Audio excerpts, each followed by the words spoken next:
Oui, alors déjà bienvenue à cette présentation. Comme Salomé l'a dit, n'hésitez pas à poser des questions, l'idée que ce soit interactif par rapport à vos questions. Alors pour me présenter, déjà pour faire un point sur la formation, je vais me présenter, ensuite je ferai un focus sur le SXO, ensuite on fera un focus sur le SEO, l'UX et on pourra aussi avoir une session de questions-réponses à la fin de la formation. Alors, pour me présenter, donc moi c'est Farid, hein, je suis le fondateur de l'agence Igo SEO. Alors Igo SEO, c'est une agence pionnière dans le domaine du SXO. Donc le SXO, on le verra tout à l'heure. Donc on a deux grands types de prestations au sein de l'agence, c'est le SEO et l'UX. On a une dizaine de collaborateurs, aussi bien des consultants SEO que UX. On a aussi un laboratoire R&D.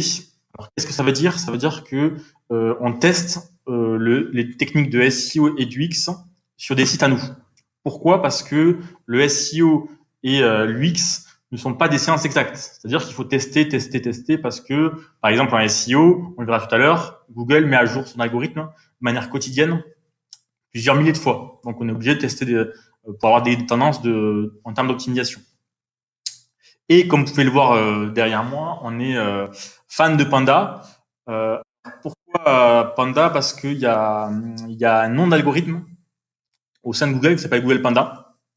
Et moi aussi, par rapport à mon histoire, il y a aussi avec le Panda parce que j'étais aussi bénévole à la WWF. Donc il y a pas mal de points. En termes de clients, on a des clients un peu thématiques, hein, ça peut être l'e-commerce, l'assurance.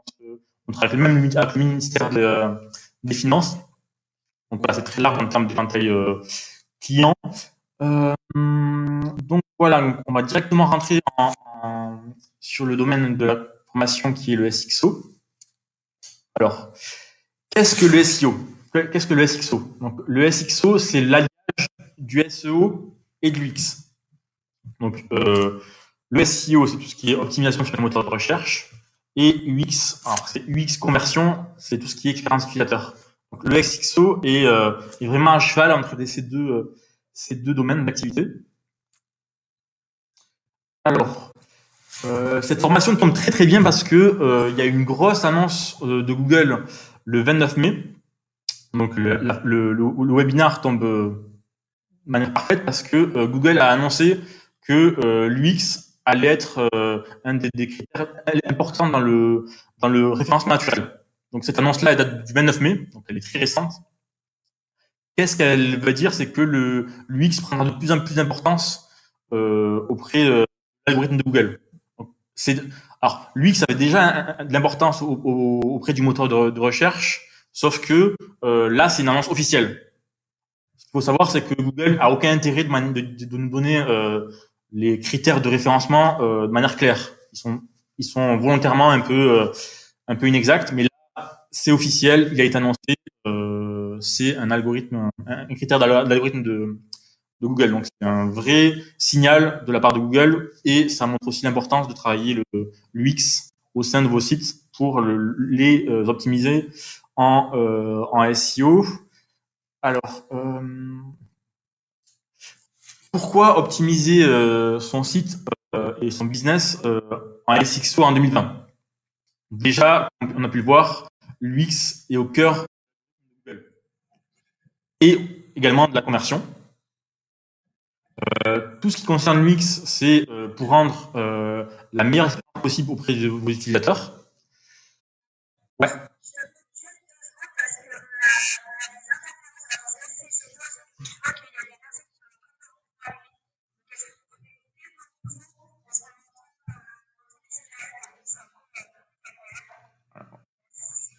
Ok. Alors, les sites les plus optimisés, ce sont les sites les plus rapides, les plus ergonomiques. Ce seront les sites les mieux positionnés sur Google. Et aussi, ils auront une meilleure conversion sur leur site. Ce qu'il faut savoir, c'est que les visites issues du référencement naturel sont 8 fois plus susceptibles de convertir que le panier moyen sur l'ensemble des campagnes publicitaires. Donc clairement, avec tous ces éléments-là, la combinaison du SEO et de l'UX et le trafic le plus rentable sur un site web en 2020. Donc c'est vraiment une association qui est hyper axée conversion. On va donner un exemple concret. Alors, j'imagine que parmi vous, beaucoup utilisent le mot-clé pas cher. C'est une requête qui est utilisée sur toutes les thématiques possibles et imaginables. Donc là, on a un petit graphique qui montre tous les exemples de mots-clés pas chers que recherchent les utilisateurs. Donc, pas cher, c'est utilisé dans le commerce, dans les voyages. C'est vraiment une chose qui est partout dans toutes les thématiques. Si on prend l'exemple du mot-clé pas cher dans le domaine de la chaussure. Donc, pour un site e-commerce de chaussures, par exemple, le mot-clé pas cher, c'est un mot-clé qui est recherché, on a le petit chiffre là, 18 100 fois par mois. Donc, il y a 18 000 personnes par mois qui recherchent chaussures pas chères. C'est un postulat SEO. Donc là, pour un e-commerce, travailler ce mot-clé est hyper important parce que ça peut lui générer du chiffre d'affaires. Donc là, on a l'exemple d'un point de vue SEO. Et ensuite, une fois que l'utilisateur a tapé la requête chaussures pas chères, il est redirigé vers la page du commerce. Et là, on a différents exemples de pages optimisées en SEO et UX. Donc ça, c'est un bon exemple en SXO.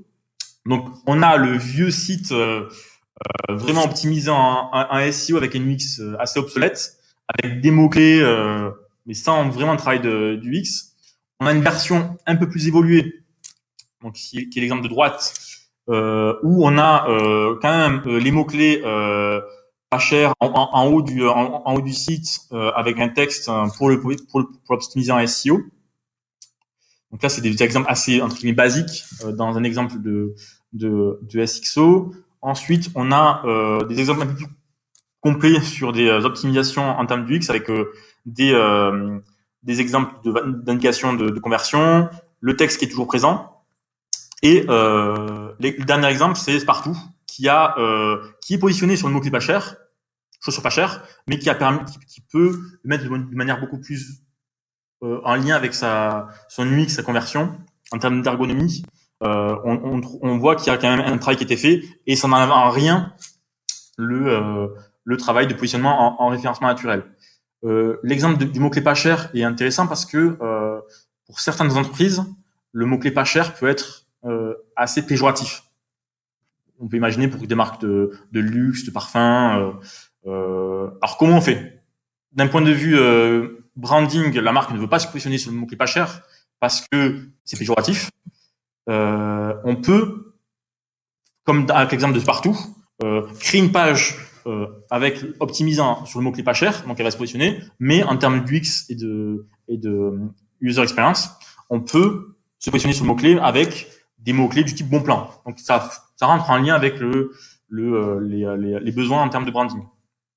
Donc voilà pour cet exemple. Est-ce qu'il y a des questions concernant cet exemple-là de pas cher?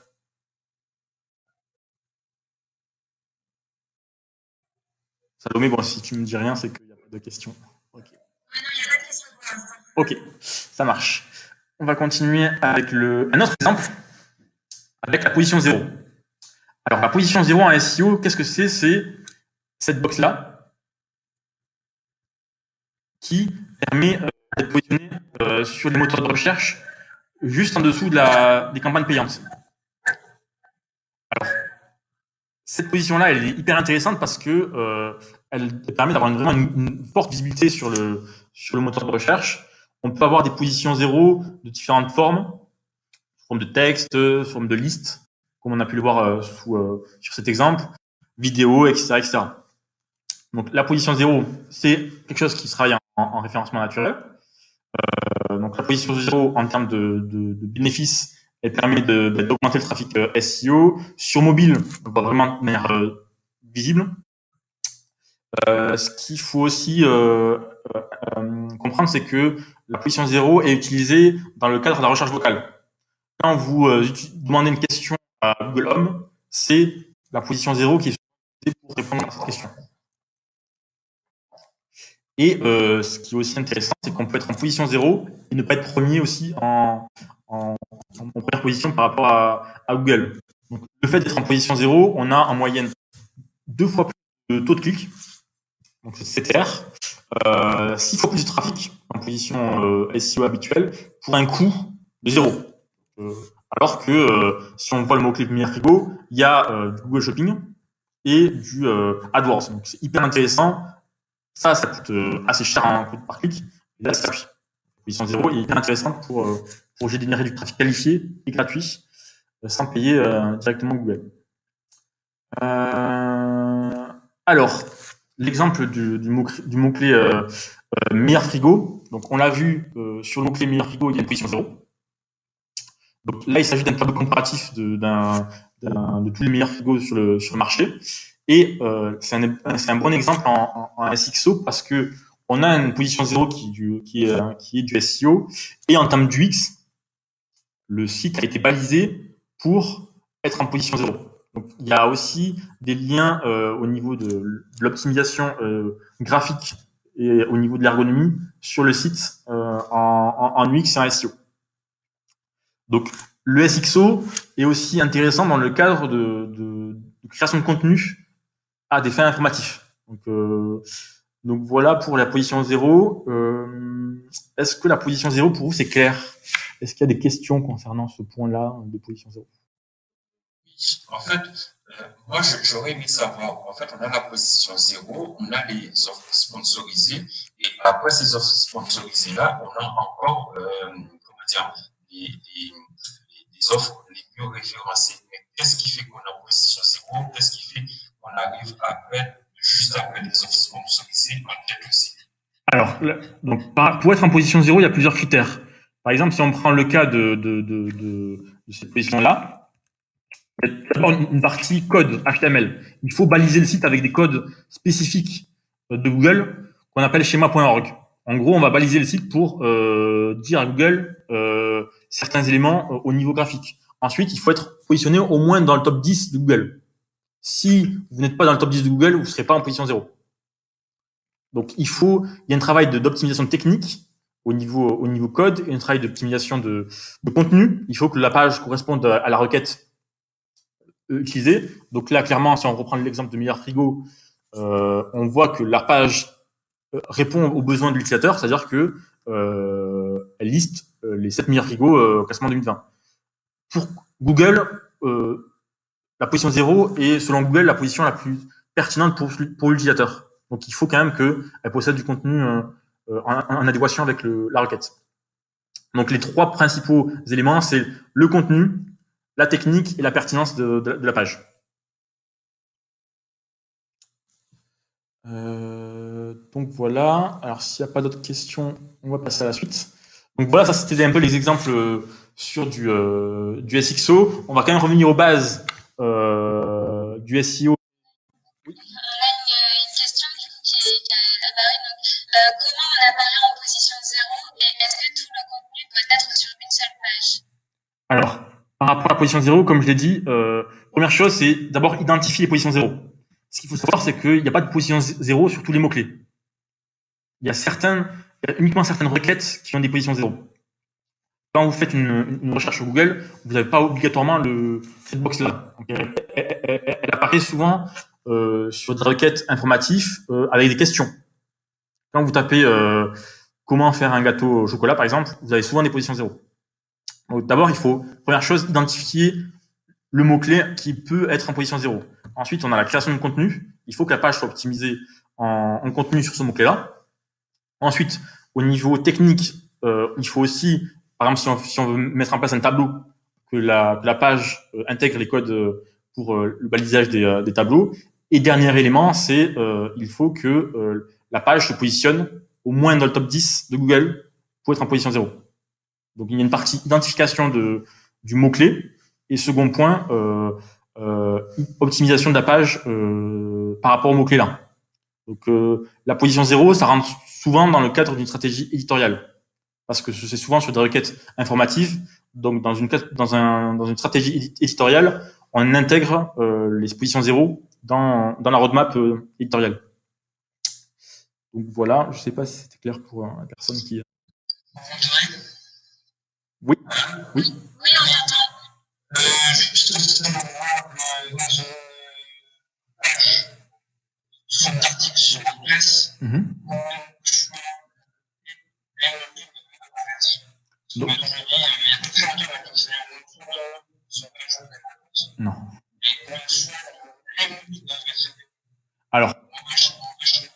Alors, déjà, par rapport aux mots-clés, il faut qu'ils soient présents, on le verra tout à l'heure, en SEO, dans le title, dans la métadescription aussi, et dans le H1. Mais en termes de nombre de fois, ça va dépendre de la taille du contenu. Mais il faut sur un contenu, je sais pas moi, par exemple, si on prend un contenu de 500 mots, si c'est pertinent d'un point de vue éditorial, on peut le mettre 3-4 fois maximum. Ça sert à rien de faire, on appelle ça de la suroptimisation.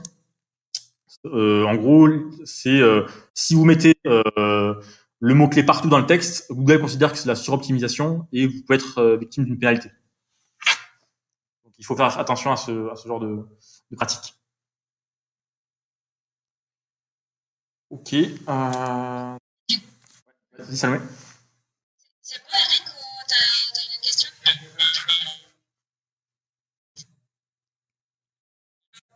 Oui.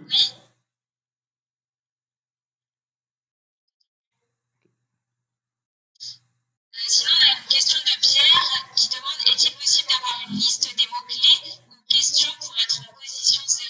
Oui, il y a différents outils qui permettent d'avoir d'identifier tous les mots-clés qui sont en position 0. Donc ça, c'est des outils comme je pourrais vous en envoyer quelques-uns, mais c'est Answer the Public permet ce genre de recherche. SEMrush, tous les outils d'optimisation de mots-clés permettent d'identifier les mots-clés en position 0. Ok. Alors, s'il n'y a pas d'autres questions, je continue sur le focus SEO. Alors, là, l'idée, c'est de revenir un peu dans le contexte du SEO. Alors, le référencement naturel, tout simplement, il consiste à se positionner sur les moteurs de recherche, aussi bien sur Bing, Google, Yahoo, Quant. C'est exactement le même but, c'est se positionner dans le top 10 et dans le top 3, idéalement, du moteur de recherche en question.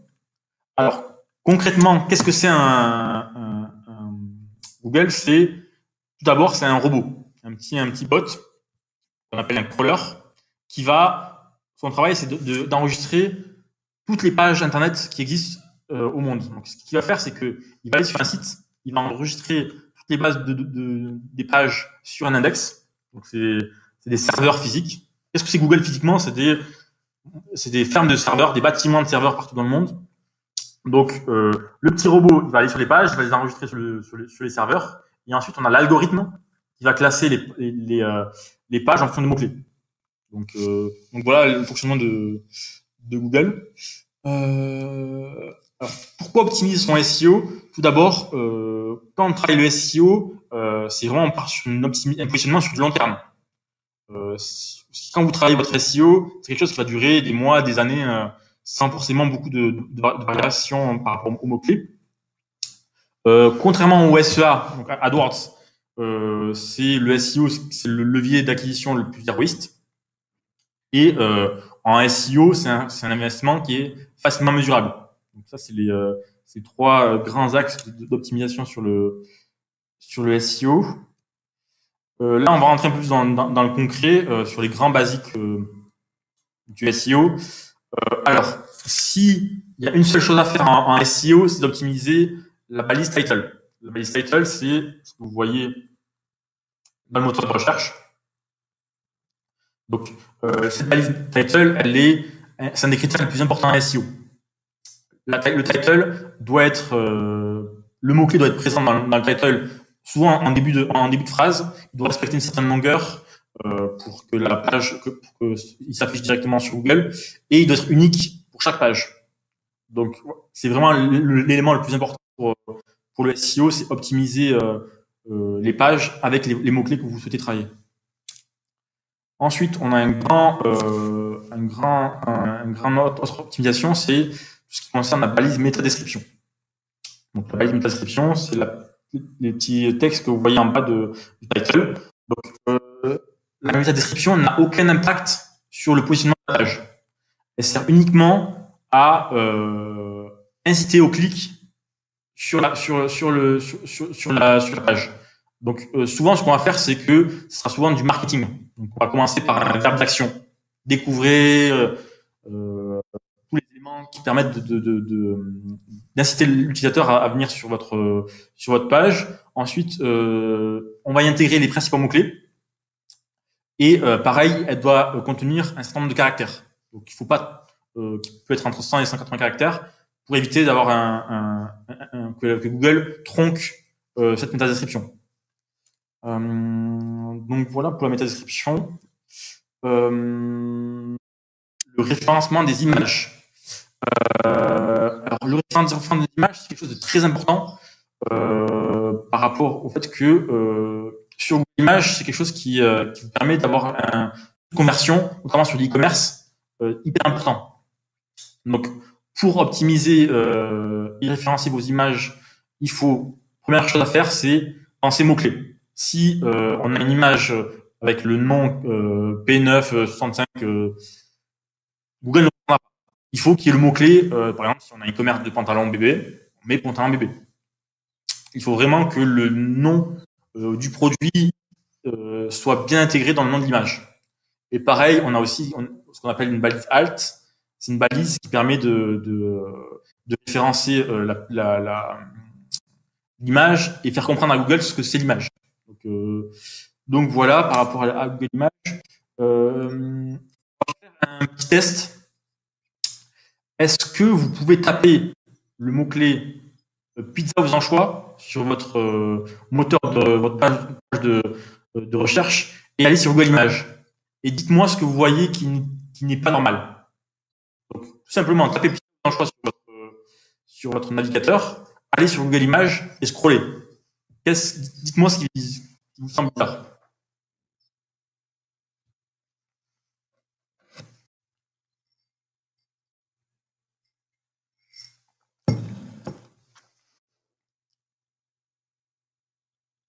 N'hésitez pas à scroller pour bien.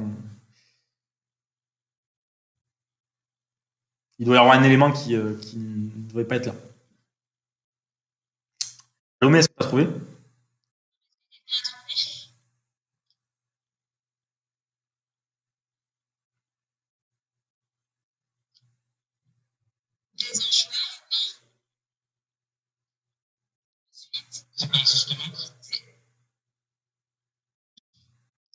Non. Non. Voilà. Donc, c'était quoi, Salomé, l'image, du coup? Si vous descendez, il y a une image d'une fille blonde. Donc ça, c'est un test qui avait été fait en SEO pour montrer que Google, pour le moment, ne sait pas reconnaître des images. Donc Google travaille sur des algorithmes de reconnaissance automatique des images, mais pour le moment, il n'y a pas assez de résultats probants pour qu'ils soient mis en place. Donc si vous ne mettez pas en place les mots-clés dans vos images, Google ne comprendra pas. Et l'intérêt aussi, c'est que la concurrence sur Google Images est beaucoup moins importante que sur la page de résultats classiques. Donc vous avez tout intérêt, si votre secteur d'activité a une appétence pour les images, à référencier vos images. Est-ce que c'était clair par rapport à Google Images? Il y a des questions? Ok. Ensuite, l'un des points importants en référencement naturel, c'est d'optimiser le contenu du site. Première chose à faire, c'est, avant d'optimiser la page, c'est identifier les mots-clés. L'identification des mots-clés, en termes de grande typologie, on a deux types de mots-clés. On a des mots-clés génériques, qui ont souvent un volume de recherche important, et des mots-clés spécifiques. Donc, c'est souvent des mots-clés à 3 ou 5 mots-clés, et ça permet de générer un trafic qualifié. On va prendre des exemples, c'est un mot-clé générique, ça va être le mot. Imaginons, je suis un e-commerce de télévision. Mon premier mot-clé générique, ça va être télévision. Télévision, c'est un mot-clé qui est beaucoup recherché. Donc, on appelle ça un mot-clé générique. Et un mot-clé spécifique, ça va être télévision pas cher ou télévision HD Samsung 82 cm.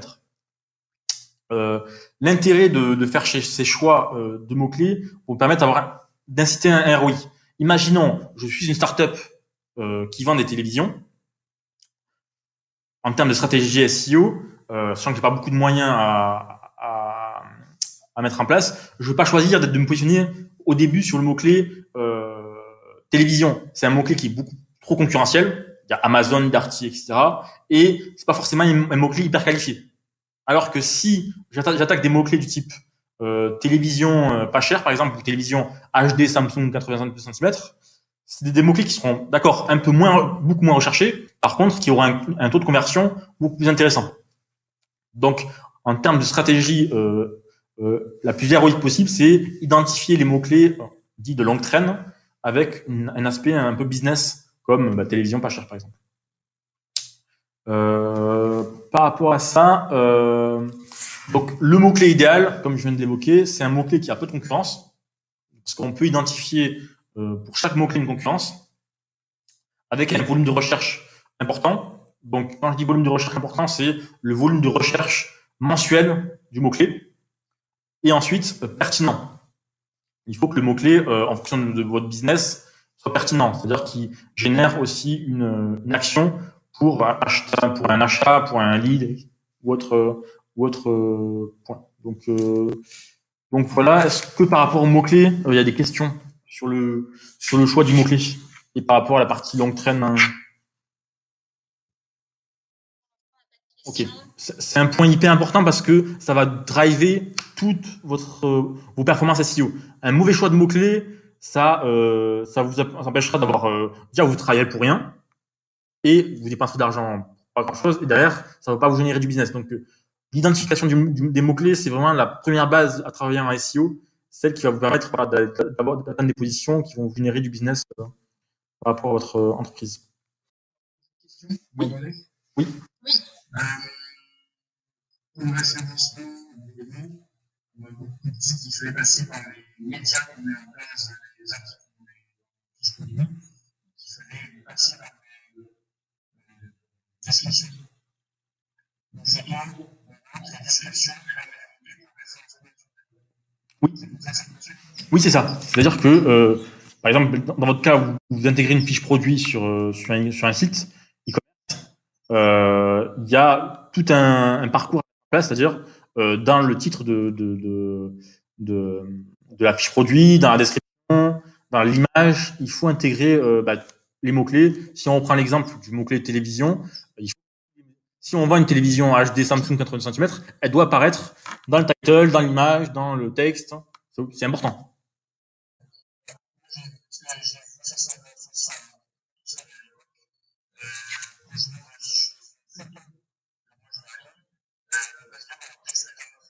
C'est ça. C'est la base alt que j'évoquais tout à l'heure.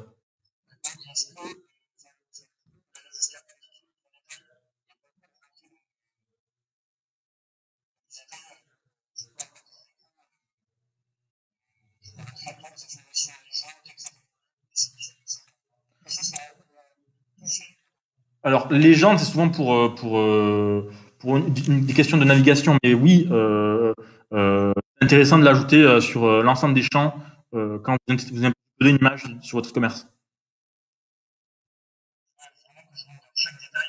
Oui, c'est le mieux. Par contre, si vous avez vraiment uniquement une chose à faire, c'est la base alt. C'est mieux de faire tout, mais si vous voulez optimiser à l'essentiel, entre guillemets, et le plus important, c'est la base alt. Base alt, c'est le texte alternatif, c'est la même chose. C'est ça, c'est le plus important quand vous uploadez une image. Ok. Donc, on va passer à la partie arborescence. Donc, on a vu tout à l'heure que l'identification des mots-clés est importante dans le cadre d'une stratégie SEO. Et imaginons, je suis toujours la startup e-commerce qui vend des télévisions.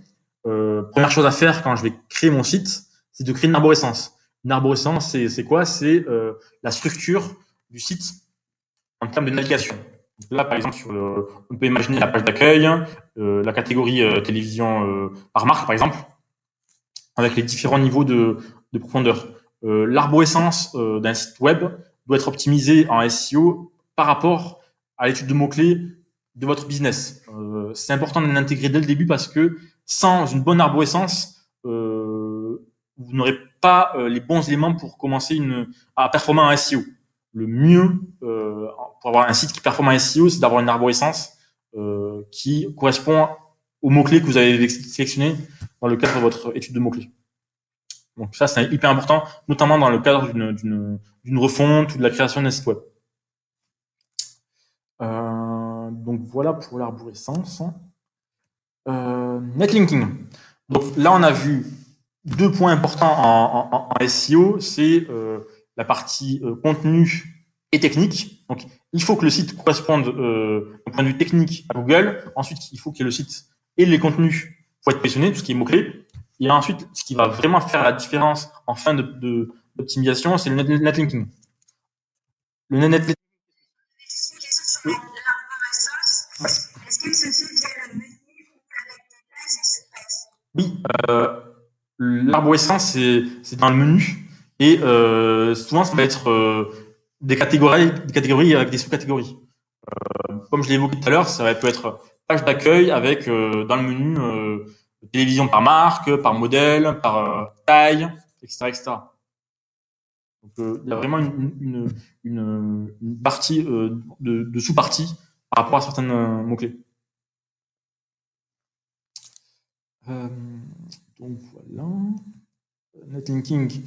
Alors, comme je disais, le netlinking, c'est un élément important dans le cadre de votre stratégie SEO. Qu'est-ce que c'est le netlinking concrètement? C'est les liens que des sites externes vont faire vers votre site. Imaginons, j'ai mon site e-commerce de télévision, je vais avoir un lien depuis Le Monde. Donc Le Monde, c'est un site qui a une forte autorité. Le fait d'avoir ce lien-là qui pointe vers mon site va permettre d'augmenter mon positionnement sur Google. Donc sans lien, vous ne pourrez pas vous positionner. C'est obligatoire d'avoir des liens. Souvent, c'est ce qui fait vraiment la différence en fin d'optimisation SEO. C'est-à-dire que une fois que le site est techniquement OK, une fois que les contenus sont optimisés et les mots-clés sont intégrés, ce qui fait la différence au final, c'est les liens que vous allez avoir dans votre site. Et le netlinking, c'est important d'un point de vue SEO, mais ça rentre dans le cadre d'une stratégie globale. C'est de la communication. Le fait de demander des liens à vos partenaires, on verra tout à l'heure, ça fait partie de la communication. Donc c'est quelque chose qu'il faut intégrer dans votre process commercial et de marketing. Par rapport au netlinking. Donc netlinking, il y a des liens que vous pouvez avoir via différentes méthodes, on verra tout à l'heure, mais il y a aussi des liens que vous pouvez avoir gratuitement. Il y a plein de bannières, de plateformes, de portails, de sites gouvernementaux où vous pouvez avoir des liens gratuitement. On va voir un exemple concret là, c'est un site qui s'appelle data.gouv. Donc .gouv, c'est quelque chose qui est hyper intéressant à SEO. Ce qu'il faut savoir, c'est que pour Google, chaque type de site a une importance d'un point de vue netlinking. Tout ce qui est sites gouvernementaux, universitaires, presse, Wikipédia, c'est des sites qui sont vraiment validés par Google. Donc le fait d'avoir des liens depuis ces sites-là va faire que votre site va vraiment augmenter de manière importante en SEO. C'est aussi les liens les plus compliqués à avoir. Donc voilà, donc il y a plein de manières d'avoir des liens intéressants gratuitement. Après, bien évidemment, ça reste une stratégie ponctuelle. Il faut l'ajouter à d'autres stratégies. Vous avez un réseau. Donc, pour votre entreprise, vous pouvez demander des liens à vos partenaires, vos collaborateurs, même à votre expert comptable. Tant que les liens sont légitimes, Google ne va pas vous sanctionner. Donc, le fait d'avoir un lien depuis le site de son comptable, c'est naturel. Vos clients, vous pouvez aussi leur demander des liens. Quand vous participez à un salon ou à un événement, pareil, c'est intéressant d'avoir des liens. Pareil, pour des startups, il y a aussi des concours. Vous pouvez aussi avoir des liens depuis ce site-là. Et aussi tout ce qui est influenceur, marketing, partenariat, etc., etc. Donc l'idée, c'est vraiment d'avoir des liens le plus possible pour être le mieux positionné. Est-ce que par rapport au netlinking, il y a des questions?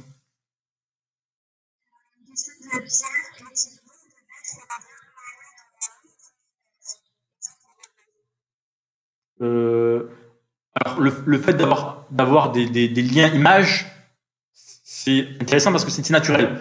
Le but en netlinking, c'est d'avoir des liens le plus naturel possible. Il y a des stratégies de netlinking qui ne sont pas du tout à mettre en place. Par exemple, si vous avez une offre d'une personne qui vous contacte pour 5 $, il va vous inscrire sur 10 000 annuaires, faut pas le faire. C'est quelque chose qui va même potentiellement vous sanctionner. Un lien image, c'est naturel. Donc oui, c'est intéressant de mettre en place.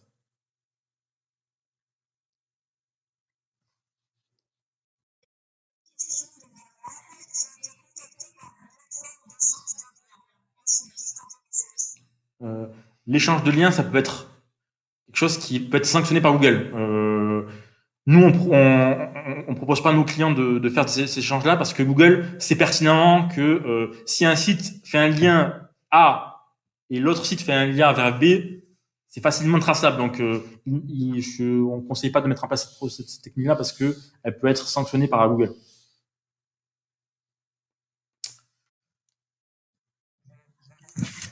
Oui. Alors, l'affiliation, il y a deux choses dans l'affiliation. L'affiliation, déjà, quand on fait de l'affiliation, ce sont des liens affiliés. Donc, ce sont des liens avec des redirections ou des liens avec des chiffres, des points d'exclamation. Ces liens-là n'ont aucun impact sur le SEO. Je parle bien de liens naturels. HTTP, nom du site, avec l'URL normal. Mais tout ce qui concerne des liens d'affiliation et de redirection, c'est pour ça que les liens depuis LinkedIn, Twitter, Facebook, etc., n'ont aucun impact sur le SEO. Donc, tout ce qui est lien d'affiliation, ça ne marche pas, il n'y a aucun impact. Par contre, si les sites affiliés font des liens naturels vers vous, là, oui, c'est intéressant.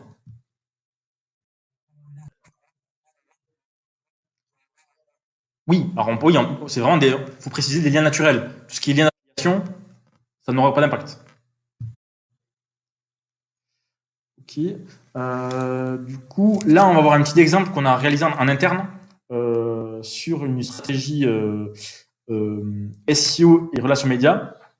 Donc, l'une des manières d'avoir des liens les plus intéressants d'un point de vue SEO et, euh, et au niveau investissement, c'est tout ce qui est relations presse. Donc, relations presse, c'est le fait d'avoir des liens suite à une communication auprès des médias web. Là, je parle bien de relations presse web. Euh, donc, ce qui est intéressant quand on fait ce genre de choses, c'est qu'on a des liens puissants de sites influents, médias, blogs, etc. Donc ça, c'est des liens naturels. On peut aussi diffuser des contenus de notre marque. Pareil, ça participe à la partie marketing. Et ce qui est intéressant, c'est que on a des liens gratuits entre guillemets, chose que en termes d'économie, c'est intéressant parce que on peut avoir il y a des plateformes, il y a des sites, même des médias qui proposent d'avoir des articles sponsorisés. C'est-à-dire que moi, je vais aller voir Le Parisien, je vais leur dire, je veux un article sur votre site. On peut le faire, ça va coûter plusieurs milliers d'euros, uniquement un seul article sur Le Parisien. Alors que si on met en place une stratégie entre guillemets de relations de presse naturelles, on aura des liens beaucoup plus intéressants avec un coût quasiment de zéro. Donc ça reste hyper intéressant de mettre en place cette stratégie-là. Donc nous allons voir un exemple concret. Donc c'est un exemple d'une opération presse qu'on a réalisée en interne au sein de l'agence dans le cadre d'un concours SEO. Donc c'est un projet qui s'appelle Smart Toys. Donc Smart Toys, c'est dans le cadre d'un concours SEO où il fallait être premier sur le mot-clé smartphone pliable. Donc nous, on s'est lancé dans une stratégie sur l'originalité.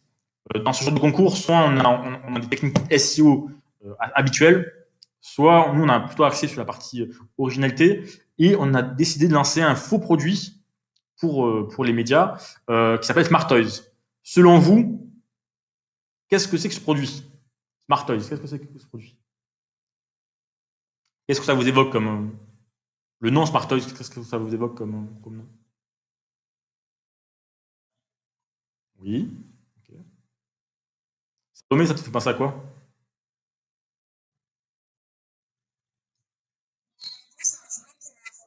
Ouais. Et toi, t'as dit quoi?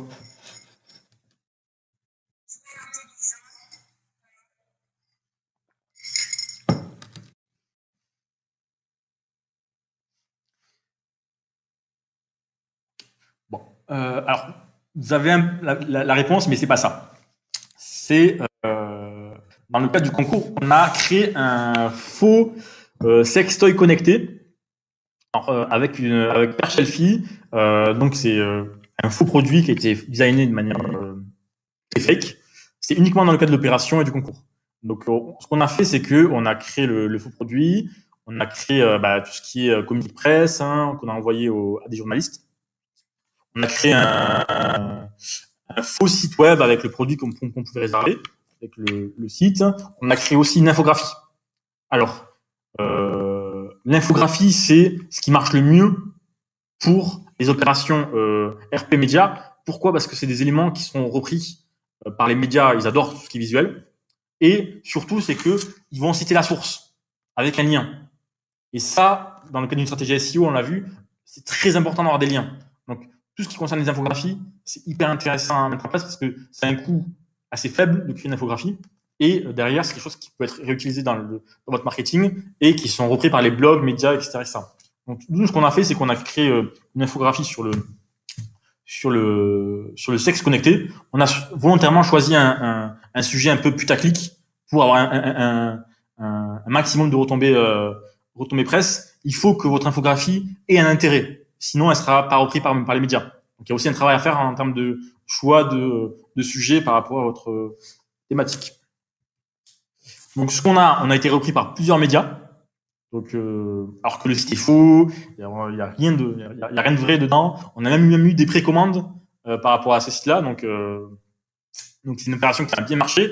Et même, on est allé, il y a M6 qui nous a contacté pour participer à l'émission qui a été diffusée en janvier, Qui va être mon associé. Donc, ils ont souhaité qu'on intègre le casting pour présenter le produit Smart Toys. Bien évidemment, on a refusé la proposition parce que avec un faux produit, c'est compliqué, mais voilà. Donc, voilà. C'est vraiment un exemple interne pour vous montrer que ça marche. Avec un travail derrière, on peut aller vraiment très très loin en termes de RP média, aussi bien en termes de communication, mais aussi de SEO. Donc voilà, pour vous donner un petit exemple du travail qui est effectué, on a réalisé ça en 2 semaines pour un coût de 0 parce que tout a été fait en interne. On a une dizaine de liens de récoltés avec une dizaine de prises de contact de journalisme. On a aussi fait une opération sur les réseaux sociaux. On peut estimer le coût aurait coûté un lien depuis les médias sur lesquels on a été repris. Si on devait payer pour avoir tous les liens qu'on a obtenus, on aurait dépensé 25 000 euros. Donc on voit que l'opération a été hyper intéressante d'un point de vue ROI. Sachant que c'était un faux produit, mais bon, ça montre aussi les possibilités qu'on a à faire de la relation média. Donc ça, c'est chose qu'on fait aussi pour nos clients et qui est hyper intéressant d'un point de vue netlinking. Donc voilà, est-ce qu'il y a des questions sur le projet RP Média et SEO? Pour l'instant. D'accord. Ok. On pourra revenir si besoin. On va faire un focus sur l'UX. Donc là, on a parlé du SEO. Pour générer du trafic sur le site, il faut aussi que une fois que le visiteur arrive sur la page, il convertisse. Donc il y a une différence à faire entre lui et l'UX. Ce sont deux choses totalement différentes. Donc tout ce qui concerne l'UX, c'est tout ce qui concerne la partie interaction avec sur le design, tout ce qui concerne la partie wireframe, prototype, etc., etc. Sur la partie UI, on sera plus sur la partie visuelle, couleur, typographie. Donc c'est deux choses différentes. L'exemple de la bouteille de ketchup Heinz, c'est quelque chose d'assez frappant. Par rapport à l'UX, ce qu'il faut comprendre, c'est que en termes de chiffres, on a des données qui nous permettent de mesurer le ressenti des utilisateurs qui arrivent sur les sites internet. Et on voit que en moyenne, 48% des utilisateurs sont frustrés et agacés parce que l'expérience sur le site internet est pas bonne. Et logiquement, 68% des visiteurs quittent un site web parce qu'il y a une mauvaise expérience. dans un cadre d'un e-commerce, 61% des consommateurs n'achètent pas un produit parce qu'il manque des éléments de réassurance. Et, si on parle de temps de chargement des pages, si un site met plus de 3 secondes à charger, notamment sur mobile, le visiteur va quitter le site. Donc aujourd'hui, dans un contexte encore plus par rapport au Covid-19, où la partie web et e-commerce et expérience utilisateur est très importante, on peut plus se permettre aujourd'hui de laisser de côté l'expérience utilisateur sur le site internet. C'est quelque chose qui est devenu fondamental dans le web de votre boîte. Donc voilà. Question de Pierre. Faut-il une autorisation pour utiliser un lien avec une autorité? Un autre possible autorisation. Alors, j'ai pas compris la question. Faut-il... C'est tombé, je t'entends pas. Est-ce qu'il faut utiliser est-ce qu'il faut une autorisation pour utiliser un lien avec une autorité? Est-ce qu'il peut y avoir une arme? Alors, je pense que c'est qu'il voulait dire que est-ce qu'on a le droit de reprendre une infographie? Alors oui, si vous êtes un blogueur, vous avez le droit d'utiliser de reprendre l'infographie d'une autre personne, mais il faudra obligatoirement citer la source. Sans source, vous êtes passible d'une action judiciaire de la personne sur qui vous avez utilisé l'infographie. Donc c'est important d'utiliser la source de votre information, et c'est d'où l'intérêt de faire des infographies, c'est que vous serez repris quasiment à 100% en termes de netlinking. Donc voilà. Par rapport à l'expérience utilisateur, comme je l'évoquais, l'expérience utilisateur, c'est vraiment quelque chose de très important. C'est aussi important que le prix ou le produit. Désormais, l'expérience utilisateur sur votre site est devenue stratégique. Clairement, c'est devenu une concurrence de plus en plus importante pour que les sites deviennent de plus en plus avec une expérience utilisateur la plus intéressante possible pour votre client. On peut mesurer via différents éléments qu'on verra tout à l'heure l'expérience utilisateur sur votre site. Donc, l'expérience utilisateur, c'est aussi la satisfaction de votre client, de vos utilisateurs. Donc, c'est quelque chose qui est hyper important dans un cadre digital. Si on prend un exemple concret, Amazon.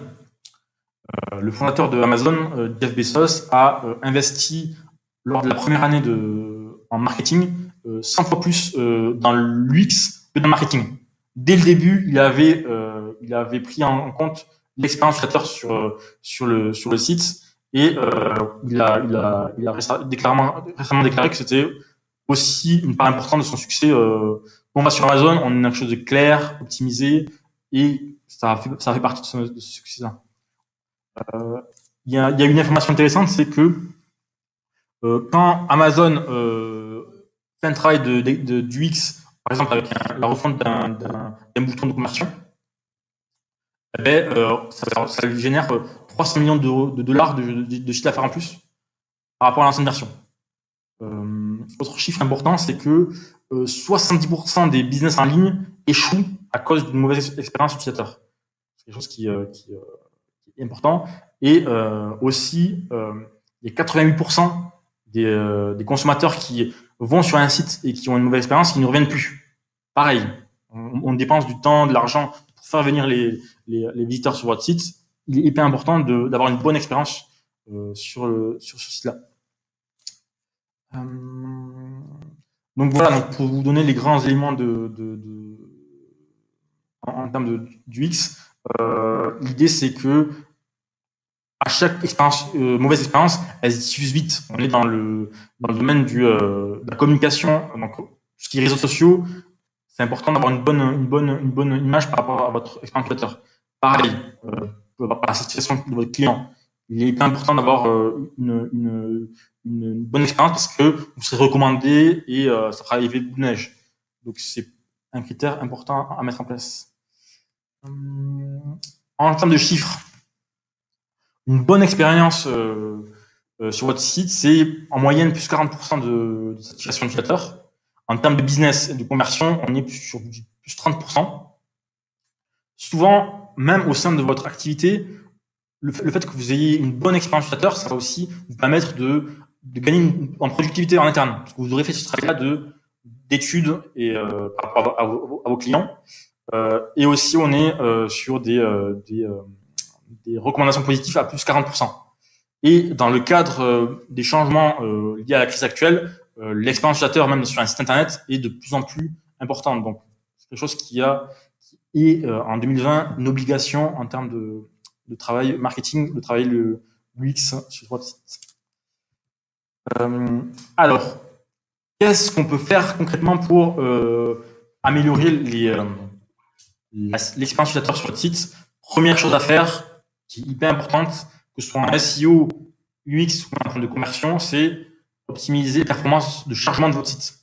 Ça, c'est un des éléments les plus importants à travailler, parce que si le site met du temps à charger, notamment sur mobile, qui est devenu un trafic hyper important sur les sites internet, le visiteur va directement partir. Menu, formulaire, barre de navigation de recherche, tout ce qui est call to action, qu'il faut bien mettre en évidence, et aussi avoir un site responsive. Donc voilà quelques tips, mais c'est hyper important de travailler ce genre d'optimisation. Par rapport à ça, comment on fait pour identifier les optimisations à mettre en place d'un point de vue UX et conversion? Ce qu'on va utiliser, c'est on va utiliser des outils du type, par exemple, Hotjar ou Google Analytics. Google Analytics va nous permettre de mesurer de manière exacte tout le trafic qu'on a obtenu sur différents canaux d'acquisition, que ce soit en SEO, en payant, sur les réseaux sociaux.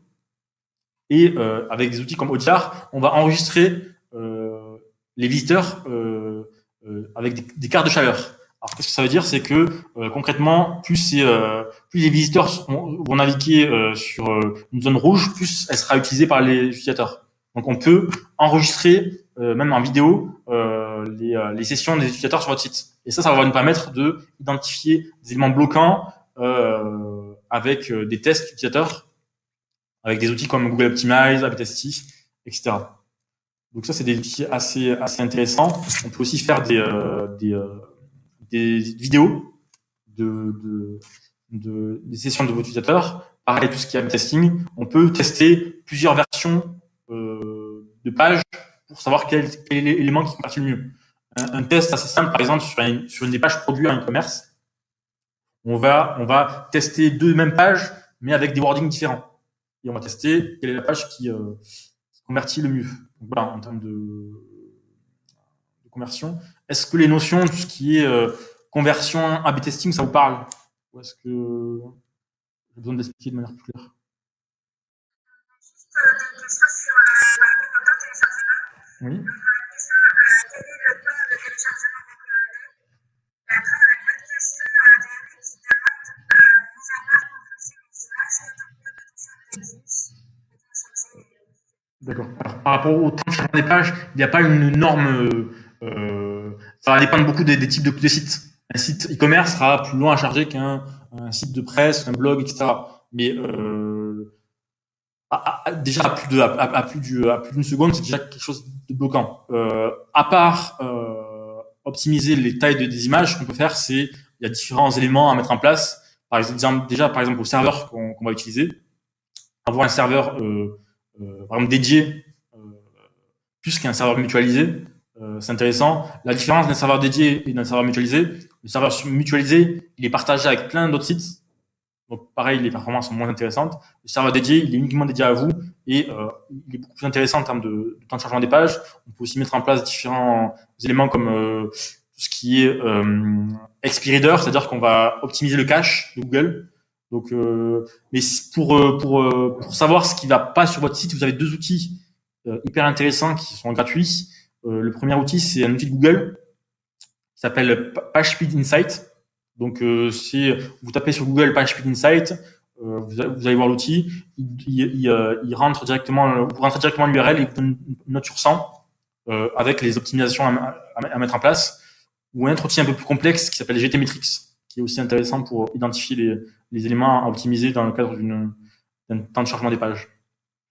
Donc voilà pour cet élément-là. Vas-y.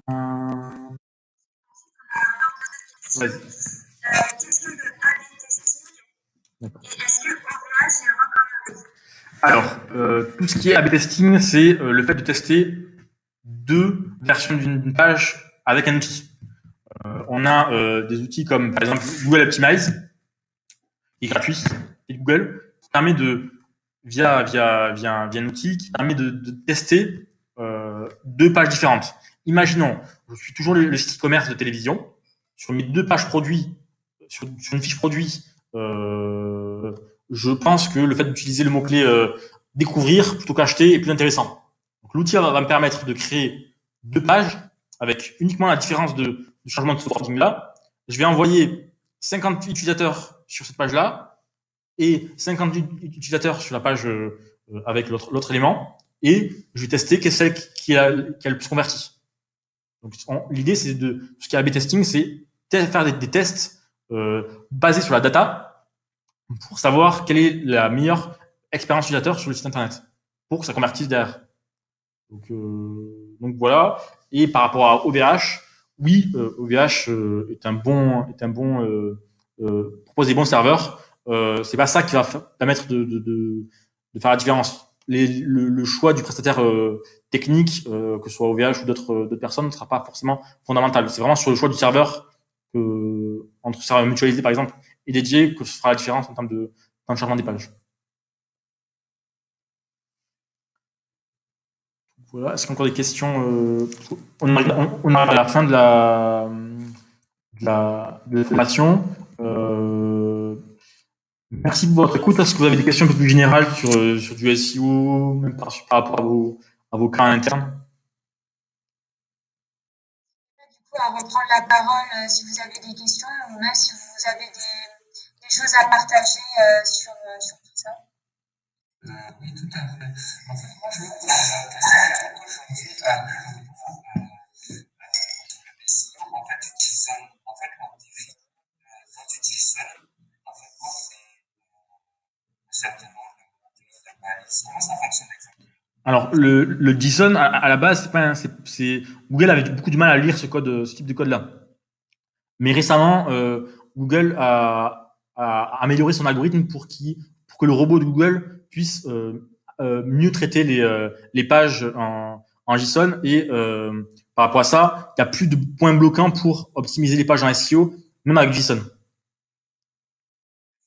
l'impression qu'aujourd'hui, pour aller plus loin que juste la description et l'achat, tout le monde utilise le JSON maintenant. Alors non, pas forcément. Le JSON, c'est pas forcément une technique en SEO. C'est juste un élément qui permet de mieux coder, par exemple, en termes de temps de chargement des pages. Mais pour aller plus loin que les bases que j'ai données là, c'était vraiment une introduction, on va optimiser tout ce qui est, par exemple, le maillage interne. Le maillage interne, c'est quelque chose c'est le fait de faire des liens entre les pages pour optimiser la navigation du robot. Et ça, c'est un exemple concret où on va utiliser le JSON pour optimiser le crawl, ou plutôt la navigation du robot sur le site. Voilà pour la réponse.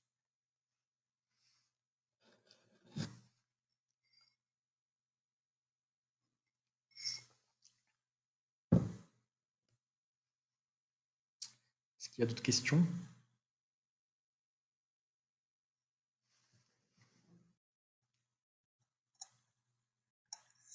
Est-ce que vous avez d'autres questions ou des choses à partager?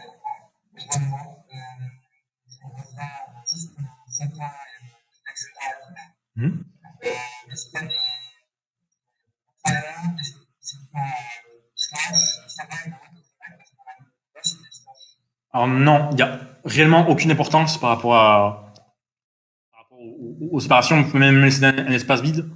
Il n'y a vraiment aucune importance à mettre en place.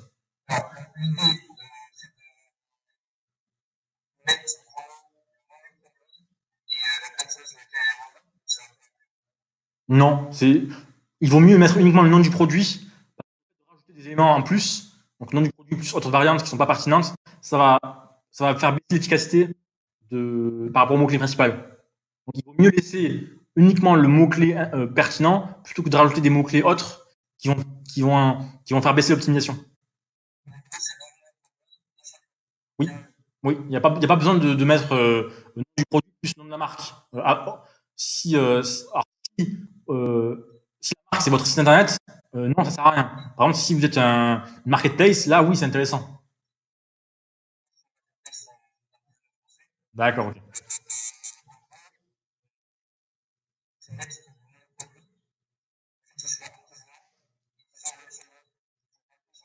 Alors oui, donc dans votre cas-là, c'est oui, nom du produit, parce que plus nom de marque et plus la manière dont c'est fabriqué, oui, c'est intéressant. Parce que ça contribue à la pertinence. Par contre, si je suis un e-commerçant avec ma marque à moi, ça sert à rien que je mette le nom du produit plus ma marque. Parce que Google, c'est très bien que c'est mon site à moi. Donc,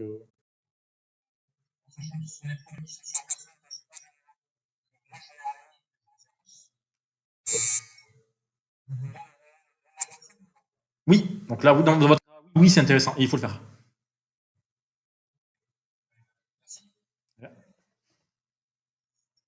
Une question de Rosette qui demande est-ce que le code couleur a un impact sur le trafic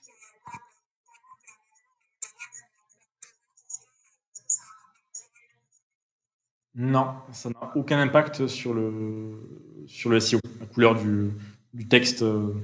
Non.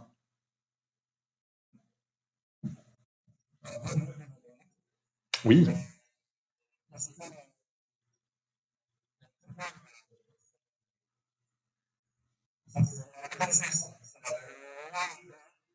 Non, pareil. La typographie, la couleur n'a aucun impact sur le SEO.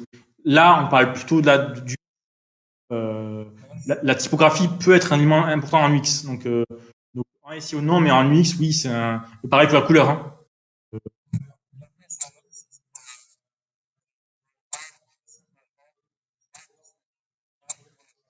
Alors, non, en fait, parce que ça va vraiment dépendre de votre marque, de votre charte graphique, de votre thématique. Par exemple, il y a des thématiques qui vont être attribuées. Par exemple, tout ce qui est banque, assurance, finance, ça va être plutôt bleu, vert, des images un peu froides par rapport à des business un peu froids sur des événements, sur des produits où il y a une certaine chaleur. On va plutôt utiliser des couleurs comme le jaune, l'orange. Mais ça dépend vraiment de votre thématique.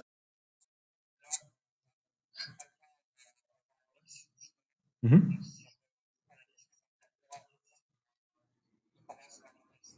Bah, alors, j'ai pas de réponse parce que ça va vraiment dépendre de la thématique et aussi de la niche sur laquelle vous êtes. Souvent, ce qu'on fait, c'est que dans le cadre d'une application en UX, c'est qu'on fait un audit avec un benchmark. Un benchmark, c'est quelque chose on va regarder les concurrents, étrangers, français et tout ce qui concerne la thématique globale pour identifier quelle couleur est la plus intéressante d'un point de vue UX et conversion.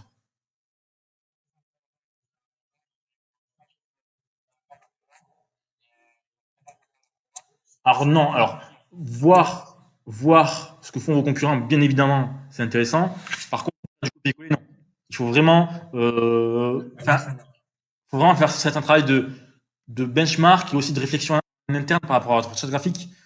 Euh, donc voilà, c'est quelque chose qui est important à travailler.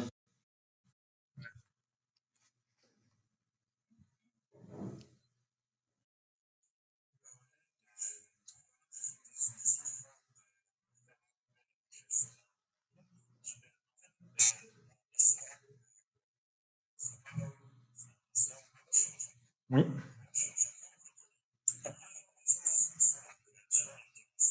Oui, alors ça, je pourrais vous les rajouter dans le document qu'on vous enverra à l'issue du webinar, des outils comme Ubersuggest, qui sont intéressants, Answers du public, qui sont gratuits.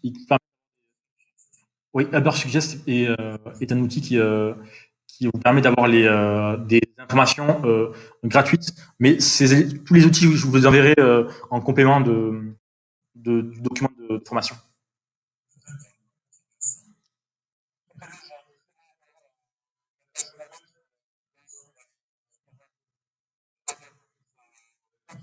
Ah, PageSpeed, Page Insight. Vous tapez directement un PageSpeed sur Google, vous allez trouver l'outil.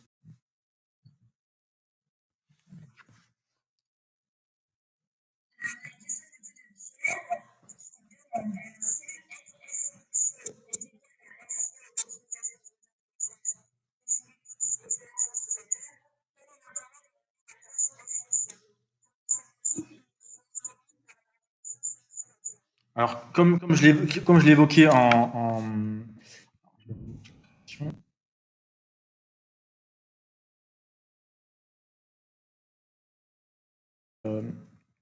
Google a fait une annonce le 29 mai, mais bien évidemment, le SEO et l'UX étaient complémentaires bien avant. Pourquoi le terme SXO est apparu? C'est que il y avait déjà deux postulats. C'est que le SEO était un domaine marketing qui était trop euh, en retrait par rapport à la partie conversion. Une bonne partie du temps en SEO, on avait uniquement la vue générer du trafic, générer du trafic. La partie conversion était totalement mise de côté. Le fait d'associer les deux, c'est-à-dire générer du trafic à Google, le SEO, c'est le trafic le plus intéressant à travailler parce que, un, c'est en moyenne 60% du trafic d'un site web, quelle que soit la thématique. Et aussi, c'est un trafic hyper qualifié pour faire tout ce qui est test en termes de conversion. Donc déjà, il y a le point sur le fait que c'est un trafic hyper complémentaire à l'UX. Et de deux, c'est que l'UX a un impact sur le positionnement. Donc c'est pour ça que le terme SXO était déjà important il y a quelques années et qui est en train de se développer. Nous, on est les pionniers par rapport à cette partie du SEO en France, c'est que l'UX est un élément fondamental dans le positionnement du moteur de recherche, mais aussi de la conversion de votre business. Donc, c'est vraiment les deux points importants, la partie optimisation du référencement naturel et la partie conversion.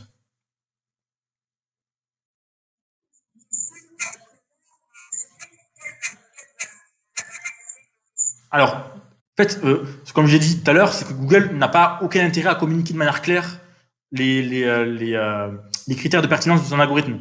Même chez Google, personne ne connaît exactement ce qu'est l'algorithme. Donc, c'est pour ça que je dis, c'est que là, il annonce de manière claire, mais c'était déjà le cas bien avant. Quels critères il prend en compte? C'est tout ce qui est temps de chargement des pages. Tout ce qui est temps de chargement des pages, c'est hyper important, que ce soit en SEO ou en conversion. Deux, le temps passé sur le site. Imaginons que vous avez un taux de rebond. Le taux de rebond, c'est le temps que l'utilisateur a passé sur votre site. Si un utilisateur arrive depuis Google et il reste une seconde et repart sur un autre site, c'est un mauvais signal à envoyer à Google. Donc, si temps de chargement des pages, expérience sur le site, conversion, etc., etc. Oui.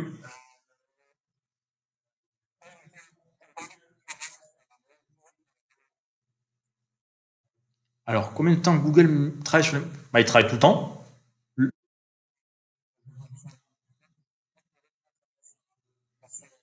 Mhm.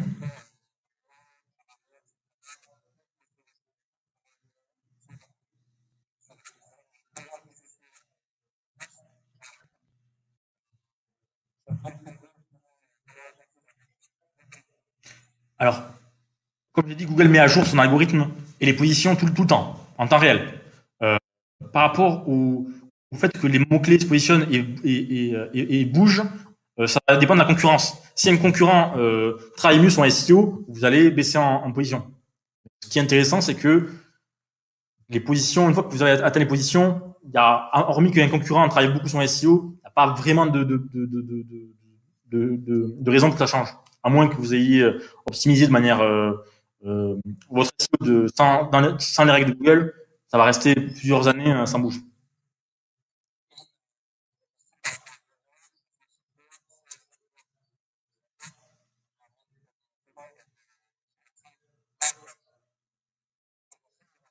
Oui, c'est intéressant d'un point de vue SEO et UX.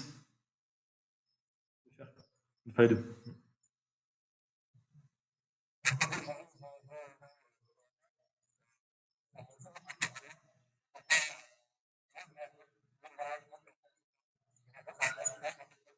Alors, oui, en fait, ça va dépendre aussi de la taille de la vidéo, mais normalement, on peut aussi faire du SEO sur YouTube. YouTube, c'est un outil qui appartient à Google et c'est un moteur de recherche. C'est le deuxième moteur de recherche au monde derrière Google normal. Et il y a tout un tas d'optimisations qu'on peut mettre en place dans le cadre du référencement d'une vidéo sur YouTube. C'est pas très loin du SEO, c'est mettre les mots-clés, etc., etc.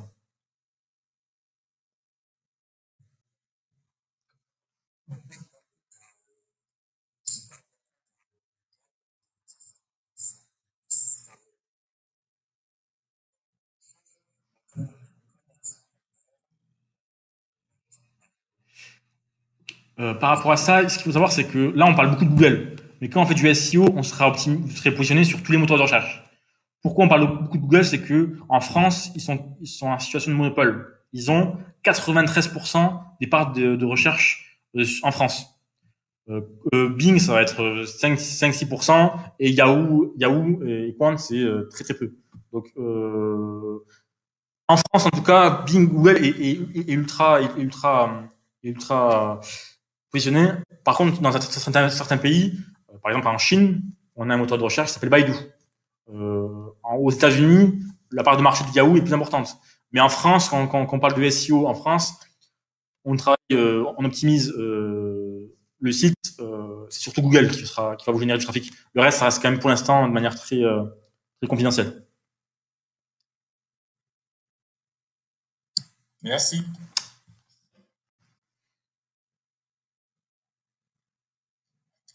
Est-ce qu'on a d'autres questions?